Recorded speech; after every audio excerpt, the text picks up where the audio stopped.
recording? Yep. Hi everyone, welcome to Joy Church. If you've tuned in before, you probably recognize that normally we're not filming from our Mommy Missile minivan, but we are today.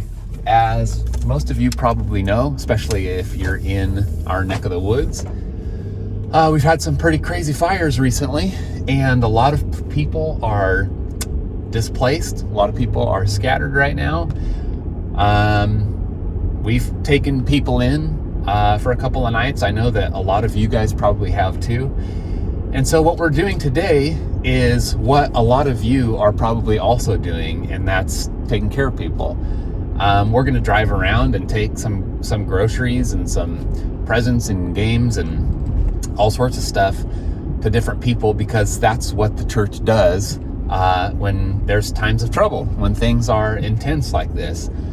We're in a series right now called Altogether Separate, and it's a book study in the book of 1 Corinthians. And what you'll read in Corinthians, and this has been coming up a lot throughout our last several series, is that the church is supposed to be one. It's supposed to be unified.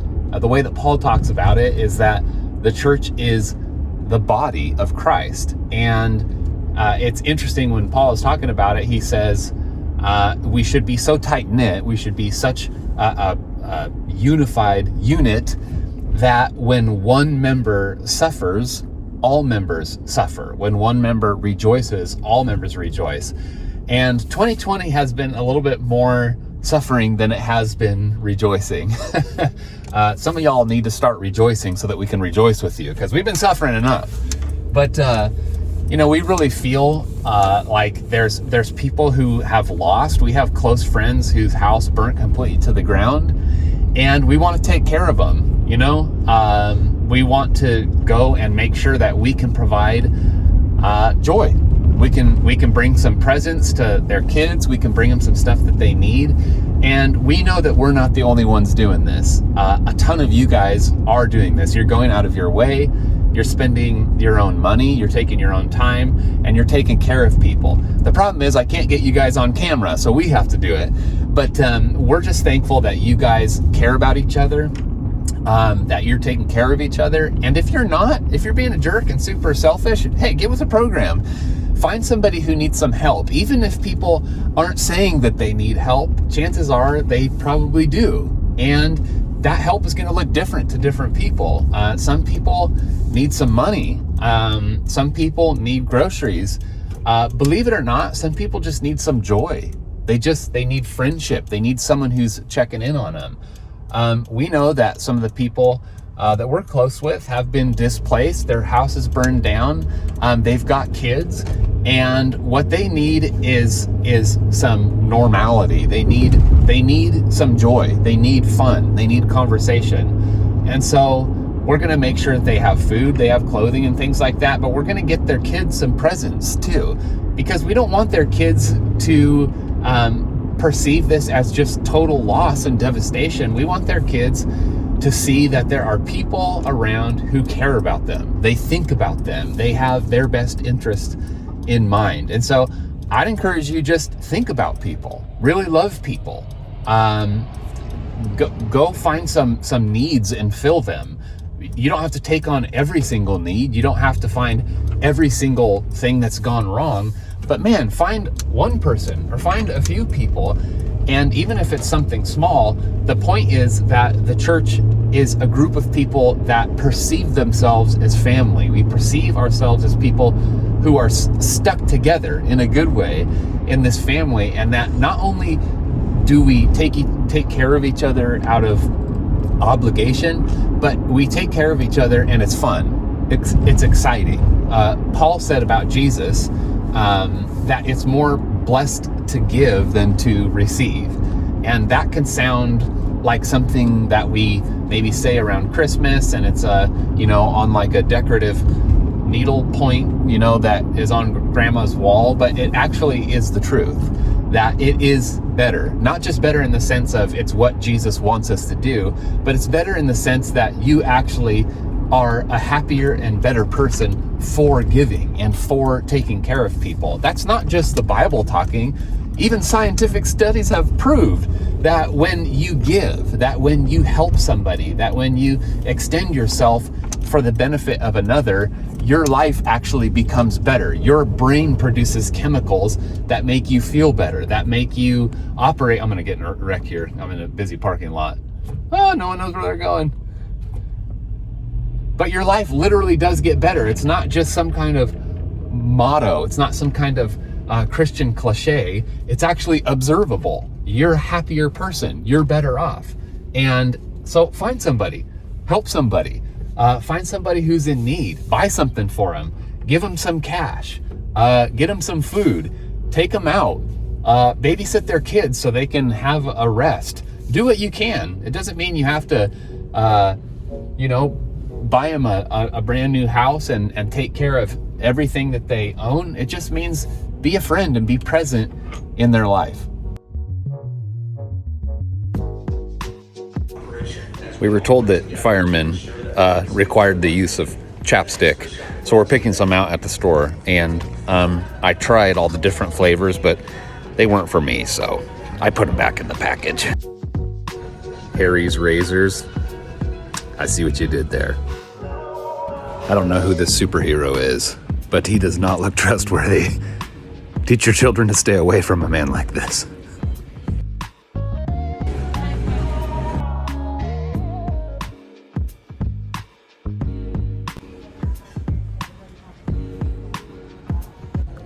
No, this would not be a good game choice given the circumstances. Danny.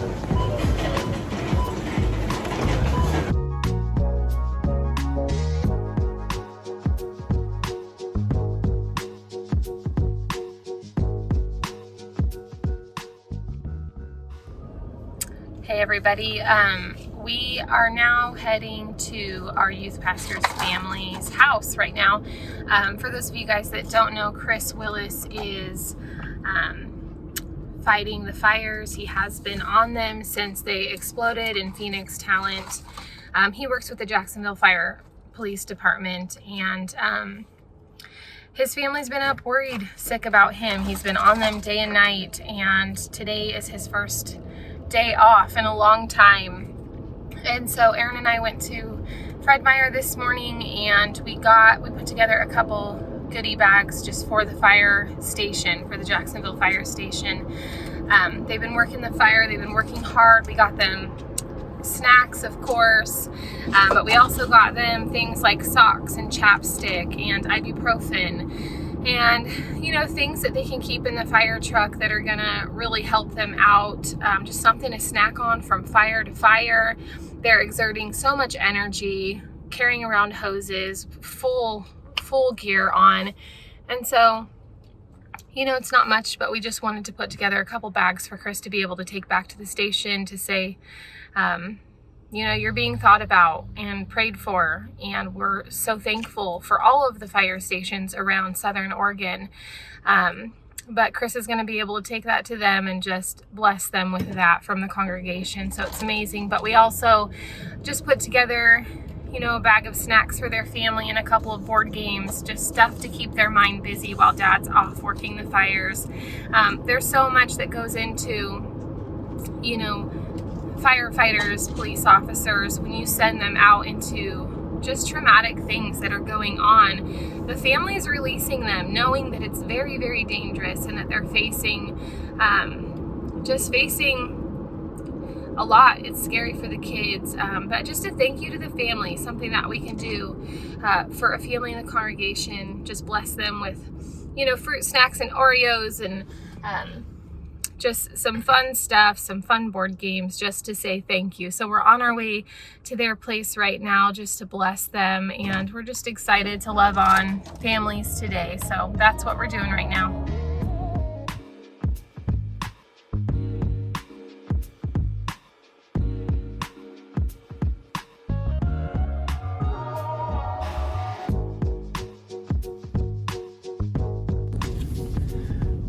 Okay, so you didn't know that taking care of people was such hard work, but here we are pulling into Chick-fil-A, and there's something that you might not know about the Bible, but when Jesus was feeding the 5,000 and it says that he blessed bread and broke it, it's because he had to make 2 separate buns so that he could make the spicy chicken sandwich that you can get from Chick-fil-A. It doesn't say that in all translations of the Bible, but it's a little known fact. It happens to be the truth.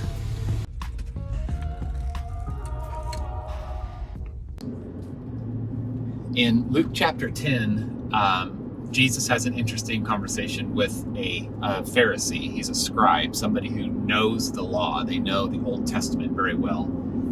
And they say, "Teacher, what must I do to inherit eternal life?" In other words, what do I need to do to be right in God's kingdom? And Jesus, he doesn't list like 45 things. He just says a couple things. He said, number 1, love the Lord your God with all your heart and mind and soul and strength. In other words, love God completely with everything you have, with every part of you. And then there's another commandment, and it's like it. In other words, it's as important. Love your neighbor as yourself. So love other people as much as you love yourself.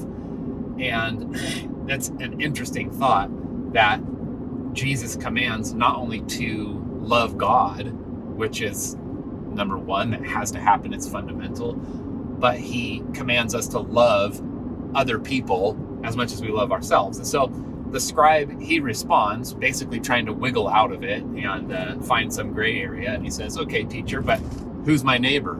In other words, can I find a loophole here? Can I get myself off the hook?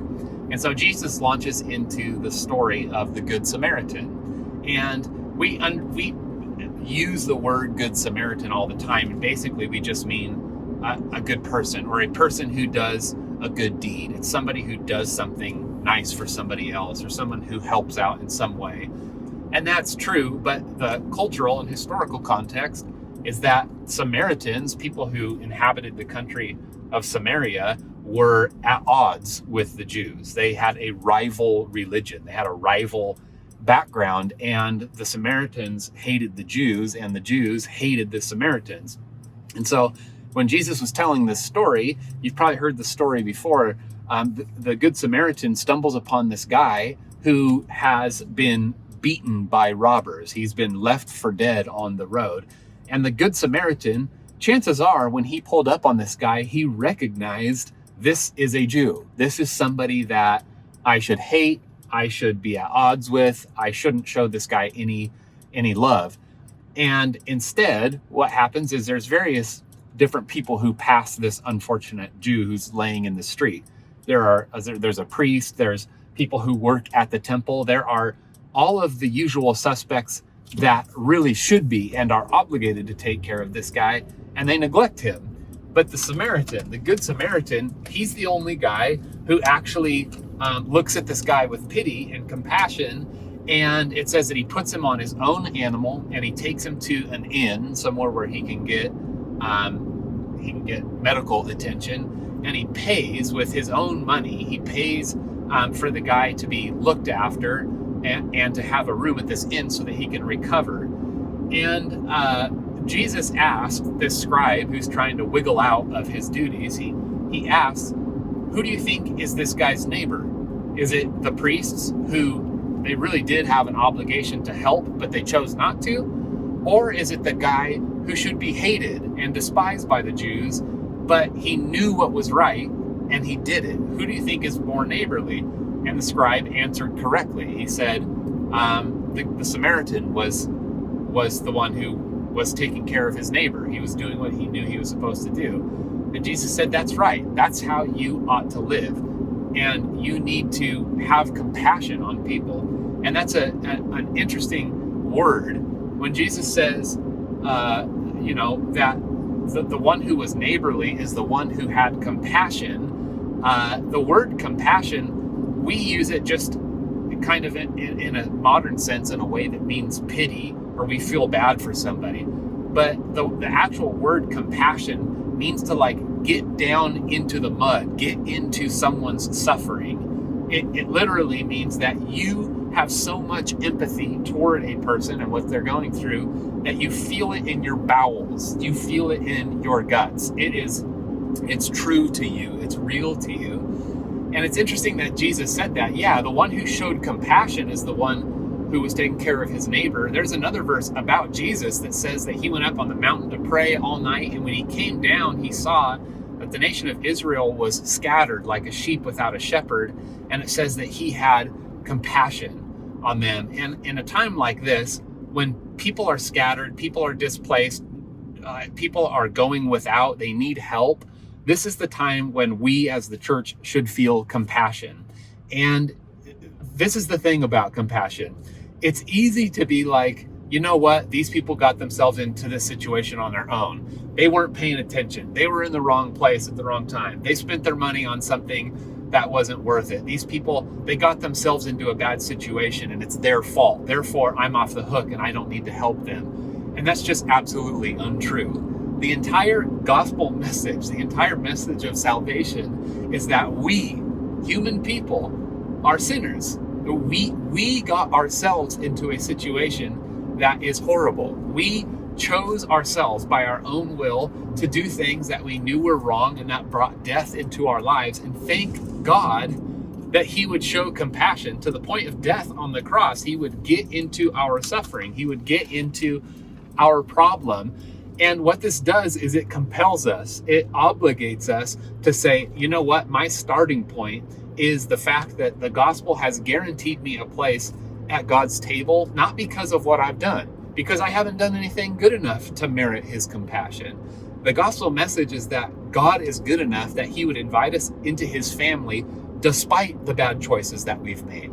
So I don't get to make the decision of, wow, this person's really messed their life up. They've made bad decisions. And so they just need to stew in that.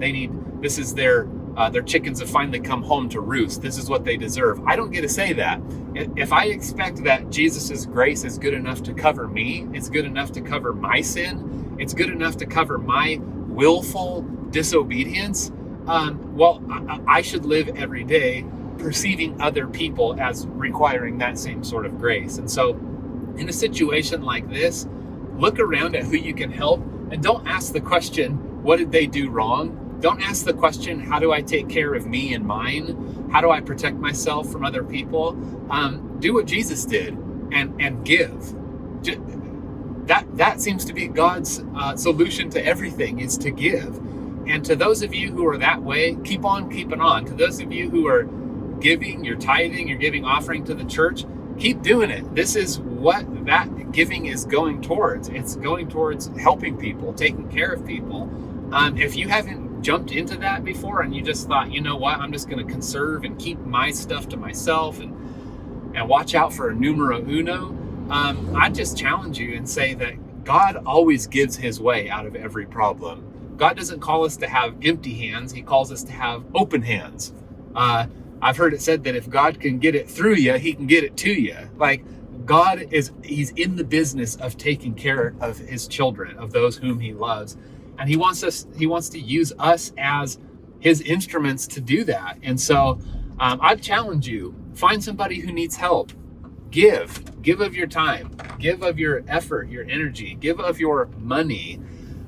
Look for people who they might even be hiding the fact that they need help, but seek them out, find them, make sure that people are taken care of, because a little bit goes a long way, especially when all of God's church, all of God's family is looking out for each other in that way. Hey everybody, Joy Church. We're at the Mexican restaurant right now in Rogue River, and what we're doing is picking up a dinner for my parents. Jan and Denny, you guys probably all know my parents, and one thing that we've found to be the case is that sometimes you have to force a blessing on the blessers. And my parents, they're the kind of people that will give you the shirt off of their back, and then they will compliment you on how good your shirt looks. And so I called them up tonight and I said, hey, we want to make life easier for you guys. We're going to bring you dinner. And of course my dad said, no, come on over. We'll pull a lasagna out of the freezer and make dinner for you. So I had to drive to his house and slap him and then drive back to the Mexican restaurant so we could pick up some food for them. So you guys excited to get some Mexican food for Grandma and Poppy? Yeah. That's what I'm talking about. My mom and dad have done so much for so many people. Just through the last few days with these fires going on, people were displaced. They publicly posted on Facebook and said, hey, we've got room for you to park. You can shower here. We'll give you some food. And they had people over. They had people park trailers in their parking lot, and my dad did something that he's done for us and for some of our old youth camps growing up. He made midnight nachos. They're basically a large steaming platter of Mexican baby angels. They're delicious. And so some of the people who came out and stayed with them got some midnight nachos, and we thought that the least that we could do to return just some blessing and favor on them is to come and get them some food to hopefully recharge their tank, hopefully be a blessing to them. Maybe hi Roman. Hi. It's a little awkward with your tiny face back there. Do you want to okay, thank you. So anyway, we just wanted to bless them. Love you, Mom and Dad. Thanks for all that you do for everybody. Thank you for your guys' great attitude and your commitment to the health of the church. Hopefully this is fun for you guys. Hopefully you can take a little break, take a breather, and love you. Talk to you soon. Hey everyone, we are up at the Lawrence's. Matt, Dad, his name's Dad. Yeah. Dom and myself. Helping move some stuff. Here's this ginormous Harley Davidson that we're making sure we get out of harm's way, because obviously when there's danger around, the most important thing to take care of is your motorcycle. Absolutely.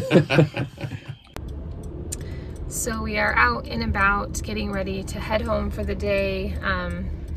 We've been out all day just meeting with people and visiting families and taking snacks and groceries and gift cards to people, and we just left some dear friends of ours who lived in Phoenix, Oregon, and lost everything. And it's really heartbreaking when you meet with family and just give them hugs, and they're just thankful to have each other. They're thankful to have their family and to have gotten out safely, but just walking it out, what it looks like to go forward from here. And just super humbling, and they're just blessed to have one another. But it's just a very raw feeling. You know, there are so many people hurting right now, and the best we can do is just come together and offer what we have, whether that's financially. Maybe we're able to offer something, snacks, a meal, food, ordering takeout for families and bringing it to them. But really, we need each other. We need love. We need to know that we have people in our corner that are gonna maybe offer up a bit of our property, or just anything that we have, really. It's just been pretty sobering driving out today and just loving on people and knowing where people are at after these fires, and just continuing to pray for our firefighters and people still working. So it's been really awesome to be able to go out and bless people from Joy Church Grants Pass, and you guys are a big part of that. You guys that are faithful to tithe and to give, because of you and because of the church and the amazing body of believers that we have, we're able to go and bless people, and it's just been a really awesome day. Yeah, it's really an amazing thing when you talk to someone and life just shifts so suddenly and everything is different. They don't know where they're having their next meal. They don't know where they're going to stay. They don't know anything. They don't, just their entire normal has been flipped upside down. And that's when we as the church get the opportunity to function as the body of Christ, to really be that safety net and take care of each other. And so now's the time. Reach out, talk to people, look for people who might be hurting, and you never know. Things happen so fast that you never know when you'll be the person who needs the helping hand, when you need to step up, when you need people who are willing to give of what they have and share and love and embrace. And when something like this happens, and when disaster strikes, you find out really quickly that really the most important thing, and very possibly the only thing that you really had in your life that was really lasting, was the relationships that you've built over the years. And so stuff can be replaced, but people can't. Yeah. And so love deeply, love each other, go out of your way to make someone else's life better, take care of someone, think about someone's kids. It goes a long way, and it means so much. So find me grateful, find me thankful, find me on my knees, find me dreaming, find me singing, find me lost in your grace. Find me grateful, find me thankful, find me on my knees, find me dreaming, find me singing, find me lost in your grace. Find me grateful, find me thankful, find me on my knees, find me dreaming, find me singing, find me lost in your grace.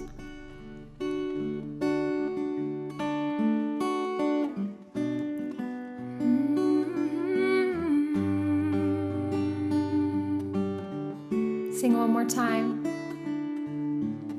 So find me grateful, find me thankful, find me on my knees, find me dreaming, find me singing, find me lost in